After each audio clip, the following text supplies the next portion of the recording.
Price action क्या होता है, चार्ट पर कैंडल्स कैसे बनती है और उनके पीछे बायर्स और सेलर्स का क्या माइंडसेट या फिर साइकोलॉजी होती है, इसे बेसिक से एडवांस तक डिटेल में जानते हैं। सबसे पहले प्राइस एक्शन किसे कहते हैं ये जानते हैं। ये निफ्टी 50 का 2 फरवरी का 5 मिनट टाइम फ्रेम का चार्ट है। यहाँ मार्केट 21,800 लेवल पर ओपन होता है और एक स्ट्रॉन्ग ग्रीन बुलिश कैंडल के साथ ऊपर बढ़ता है। उसके बाद अगले 2 घंटों तक प्राइस 21,950 लेवल से रेजिस्टेंस फेस करते हुए एक ही रेंज में ट्रेड करती है, लेकिन 11 बजे के बाद इस रेंज को ब्रेक करके प्राइस ऊपर निकल जाती है। प्राइस एक स्ट्रॉन्ग मूवमेंट के बाद यहाँ एक बेस बनाती है और ब्रेकआउट के बाद फिर से अपना पुराना मोमेंटम कंटिन्यू करती है। यहाँ प्राइस एक पॉइंट से दूसरे पॉइंट तक मूवमेंट करती है। जब भी प्राइस को किसी डायरेक्शन में आगे बढ़ना होता है तो प्राइस कभी भी एक सीधी रेखा में आगे नहीं बढ़ती। प्राइस को आगे बढ़ाने के लिए मार्केट में बायर्स और सेलर्स का होना जरूरी होता है। इसीलिए प्राइस आगे बढ़ते हुए हायर लोज और लोअर हाइज का फॉर्मेशन बनाती है, जिससे अलग अलग लेवल्स पर बायर्स और सेलर्स मार्केट में एंट्री और एग्जिट करते रहते हैं।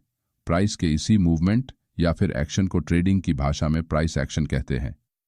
अब कैंडल्स कैसे बनती है और उनके पीछे क्या साइकोलॉजी होती है ये जानेंगे। ये निफ्टी 50 का 5 फरवरी का 5 मिनट टाइम फ्रेम का चार्ट है। यहाँ मार्केट 21,900 लेवल पर ओपन होता है और प्राइस एक्शन बनाते हुए 21,960 इस लेवल से रेजिस्टेंस फेस करता है। अगर आप चार्ट को ध्यानपूर्वक देखेंगे तो यहाँ प्राइस 21,950 से लेकर 21,960 इस लेवल से बार बार रेजिस्टेंस फेस कर रही है। इसका मतलब जब भी प्राइस इस एरिया में आती है, सेलर फिर से फ्रेश सेलिंग स्टार्ट करते हैं और प्राइस को नीचे पुश करते हैं। आज के डे लोज को अगर हम कनेक्ट करते हुए एक ट्रेंड लाइन ड्रॉ करते हैं तो जब भी प्राइस इस ट्रेंड लाइन को टच करती है वैसे ही बायर्स मार्केट में एंट्री करते हैं और प्राइस को ऊपर ले जाते हैं। यहाँ सेलर्स के स्टॉप लॉस ऊपर की तरफ इस एरिया में है और ज्यादातर बायर्स के स्टॉप लॉस इस सपोर्ट लेवल के नीचे प्लेस है। इसका मतलब ये 2 लेवल्स अभी मार्केट में साइकोलॉजिकली सबसे इंपॉर्टेंट है, क्योंकि जैसे ही मार्केट इन लेवल्स को तोड़ने की कोशिश करेगा वैसे ही बायर्स या फिर सेलर्स की साइकोलॉजी डिस्टर्ब होगी और वो पैनिक में आकर अपनी पोजीशंस एग्जिट करने लगेंगे। लास्ट टाइम जब बायर्स प्राइस को ऊपर ले जाने की कोशिश करते हैं तो जैसे जैसे प्राइस रेजिस्टेंस लेवल के पास आती है वैसे ही बायर्स की संख्या कम होने से कैंडल्स की साइज छोटी होती जाती है, जिससे प्राइस रिसेंट स्विंग हाई को ब्रेक नहीं कर पाती।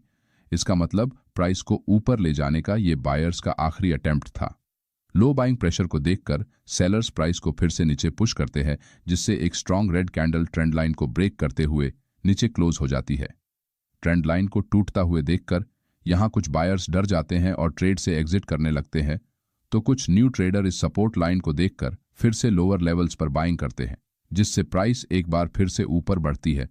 लेकिन सेलिंग प्रेशर ज्यादा होने के कारण प्राइस ज्यादा टाइम तक इस लेवल को होल्ड नहीं कर पाती और सीधे नीचे चली जाती है। यहाँ इस हैमर टाइप कैंडल पर बिग इंस्टीट्यूशनल सेलर्स मार्केट में आखिरी बार एंट्री करते हैं, जिससे प्राइस बहुत तेजी से बड़ी बड़ी रेड कैंडल्स बनाते हुए नीचे गिर जाती है। यहाँ इस ब्रेकडाउन के पीछे मार्केट की साइकोलॉजी आपको समझनी होगी।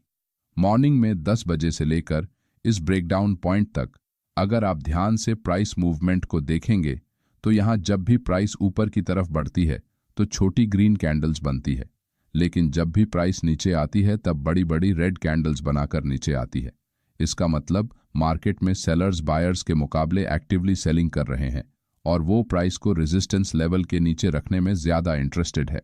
कोई भी बिग इंस्टीट्यूशनल सेलर्स अपने सेल ऑर्डर्स किसी एक लेवल पर एक ही वक्त नहीं लगा सकते, क्योंकि वो बहुत बड़ी क्वांटिटी में ट्रेड करते हैं। इसलिए उन्हें अपने सेलिंग ऑर्डर्स को एग्जीक्यूट करने के लिए मार्केट में लिक्विडिटी चाहिए होती है।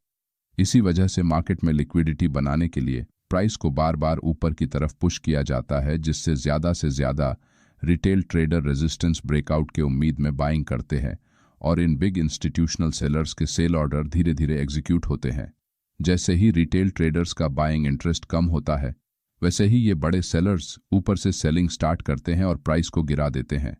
मार्केट में ऑपरेटर्स द्वारा जानबूझकर प्राइस को बार बार इस रेजिस्टेंस लेवल के पास लाया गया है और वो चाहते हैं कि रिटेल ट्रेडर्स को ऐसा लगे कि अभी इस रेजिस्टेंस का ब्रेकआउट जरूर होने वाला है, जिससे कुछ रिटेल ट्रेडर इम्पेशेंट होकर लालच में आते हैं और लेवल के ब्रेकआउट के पहले ही अपनी ट्रेड एंट्रीज करना चालू कर देते हैं, क्योंकि उन्हें लगता है कि अगर हम यहाँ एंट्री नहीं करेंगे तो ये ट्रेड अपॉर्चुनिटी उनके हाथ से निकल जाएगी। जो ट्रेडर इस जोन में एंट्री करते हैं उनके मन में फियर ऑफ मिसिंग आउट, इसका मतलब फोमो की भावना उत्पन्न होती है और वो इस माइंडसेट को कंट्रोल नहीं कर पाते हैं। इसी तरह बड़े ट्रेडर्स रिटेल ट्रेडर्स के माइंडसेट से खेलते हैं और उन्हें लालच दिखाकर अपने जाल में फंसा लेते हैं। मार्केट में ट्रेडिंग करते समय आपको इन्हीं इंस्टीट्यूशनल ट्रेडर्स की चाल को समझना है, जिसे हम स्मार्ट मनी कॉन्सेप्ट्स कहते हैं। तभी आप प्रॉफिटेबल ट्रेडर बन सकते हैं। इस चार्ट में बने प्राइस एक्शन को देखकर आपको कुछ इंपॉर्टेंट पॉइंट्स हमेशा ध्यान में रखने होंगे। फर्स्ट पॉइंट, जब भी मार्केट एक कंसोलिडेशन जोन में ट्रेड करता है या फिर एक रेंज में ट्रेड करता है, उस समय रेंज के ब्रेकआउट से पहले ट्रेड एंट्री नहीं करनी चाहिए। सेकंड पॉइंट, आपको क्या लगता है इससे ज्यादा चार्ट पर क्या दिखता है, इस बेसिस पर ट्रेड एंट्री करनी चाहिए। थर्ड पॉइंट, किसी भी एक अकेले कैंडल को देखकर ट्रेंड के ऑपोजिट ट्रेड एंट्री ना करें।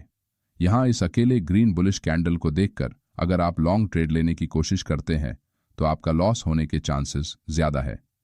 फोर्थ पॉइंट, जब भी किसी trend line, support and resistance in जैसे किसी इंपॉर्टेंट साइकोलॉजिकल लेवल का ब्रेक होता है, तो जब तक एक स्ट्रॉन्ग ब्रेकआउट कैंडल से उस लेवल का ब्रेक नहीं होता है और चार्ट पर कंटिन्यूएशन कैंडल नहीं बनती, तब तक अपने पूरी क्वांटिटी से ट्रेड एंट्री नहीं करनी चाहिए।